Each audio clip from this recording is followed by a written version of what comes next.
Sahabat Al-Jabar, dermawan, penyayang yatim dan duafa yang berbahagia.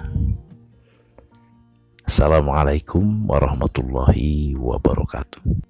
Di kesempatan video kali ini kita akan sama-sama mendengarkan tausiah dari Buya Kiai Haji Syakur Yasin yang membahas tentang keutamaan sedekah dan kebaikannya. Selamat menikmati, bahagia dan sehat selalu. Bagaimanapun kepedulian sosial adalah merupakan bagian dari agama Islam. Islam itu bukan hanya sembahyang, bukan hanya ritual, tapi kepedulian sosial. Coba bayangkan, dengarkan firman Tuhan. Ara'aital ladzi yukadzibu biddin, tahukah kamu orang yang agamanya bohong? Fadzalikal ladzi yad'ul yatim, yang membiarkan anak yatim terlantar. Wala yahuddu ala ta'amil miskin, dan tidak mau ngasih makan orang miskin. Agamanya bohong enggak? Fawailul lil musallin, sekalipun sholatnya rajin sampai keningnya hitam, bohong semuanya itu. Jadi standarnya adalah kepedulian sosial. Brian urip, kalau bahasa sininya mah itu penting. Makanya jadi kita jangan fokus sembahyang aja, tidak ada kepedulian sosial, termasuk kesehatan, pendidikan, kesejahteraan dan sebagainya. Kita harus ikut terlibat, nggak bisa hidup sendiri-sendiri ini. Kalau kita beranggapan kita lebih bahagia sendirian, ya mangga silakan mau kayak sendirian. Saya mau nanya nih Bapak di sini, ada nggak yang pengen mempunyai kekayaan Kabupaten Indramayu, cek buat kamu semuanya, sawahnya, empangnya, lautnya buat kamu semua, tapi sendirian? Mau nggak? Nggak mau. Orang enak itu bukan orang kaya, orangnya banyak temennya. Yang enak tuh bukan orang kaya, orangnya banyak temennya. Gimana lagi? Nah itulah makanya. Jadi standarnya gimana kita sedekah? Nah, pertama standar awal itu untuk melatih diri kita supaya jangan medit. Kalau pedagang setelah dihitung untungnya berapa, dikeluarkan sebanyak 2,5%. Kalau petani, kalau sudah panen dikeluarkan zakatnya. Kalau airnya itu dapat ngediesel, maka infaknya itu atau zakatnya 5%.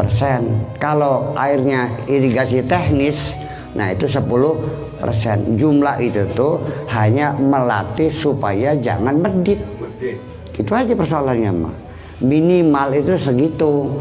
Dan itu pun ini perlu diketahui, ketika kita mengeluarkan uang zakat, jangan dianggap itu kebaikanmu, tapi itu kewajibanmu.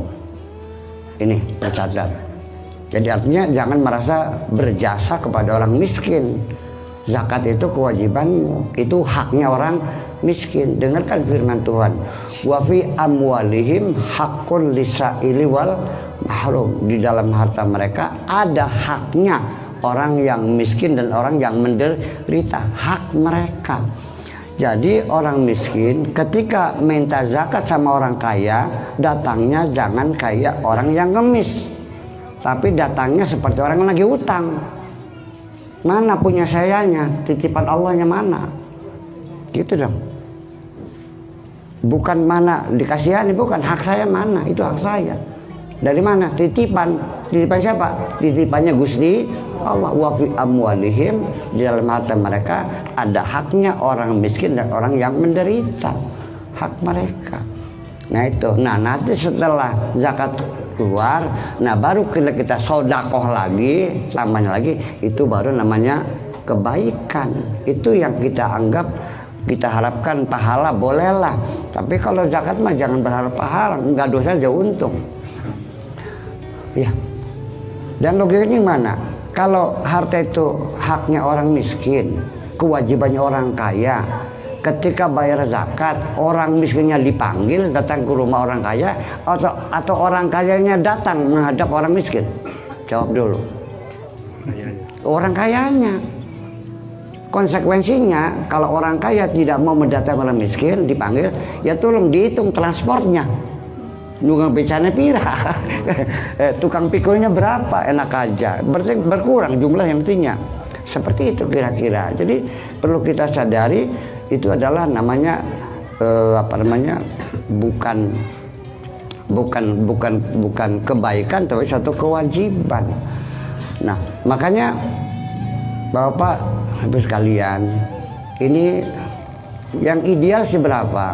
Nah, ini kalau yang ideal begini, ada satu hadis ini begini, Rasulullah itu satu ketika sedang bersilaturahmi ke sahabat-sahabatnya, beliau menemukan ada seorang sahabat yang usahanya maju cepat sekali gitu. Jadi Rasul nanya, kamu usaha apa? Dagang apa begini? Terus gimana kamu mengelola uang kok begitu berkah banget? Dia cerita, ya Rasulullah, saya ini usaha ini begini. Setiap untung saya hitung semuanya, umpamanya 90 juta untung saya. Nah ini 30 juta, 30%-nya, sepertiga, bukan 30%, sepertiganya itu saya tambahkan buat nambah modal supaya usahanya ke depan tambah hari tambah besar. Yang sepertiga saya nikmati buat senang-senang saya dan anak istri saya. Yang sepertiga saya bagi-bagi untuk fakir miskin. Rasulullah juga kaget, kok begitu? Kata Rasulullah, ya udah, siapapun nanti orang yang membagi rezekinya seperti itu, sepertiga buat tambahan modal, sepertiga dinikmati, sepertiga buat bagi-bagi, saya doakan langsung kepada Allah. Pengen didoakan Rasulullah nggak? Pengen, pasti dikabul. Kalau orang yang doa pasti dikabul. Yuk kapan-kapan kita buktikan seperti itu aja. Mari kita buktikan, saya yakin betul. Ya kenapa? Dengan sendirinya orang loman, orang dermawan ini banyak yang mendoakan. Satu, ya kemudian juga ada pengaman sosial, corporate social responsibility, itu artinya menjamin keselamatan usaha kita sehingga tidak dijahati orang yang ada di sekitarnya karena kebagian semuanya. Sehingga orang yang mau nyolong juga nggak berani, ngapain, datang aja dikasih kok, ngapain nyolong. Yuk kalau gitu kurang lebihnya kita coba mencoba janji Rasulullah tadi.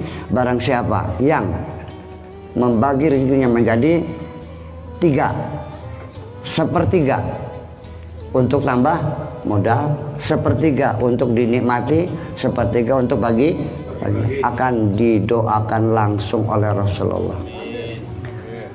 Ya sekarang gini, coba aja deh besok bapak-bapak belajar dermawan tuh dari yang paling terkecil.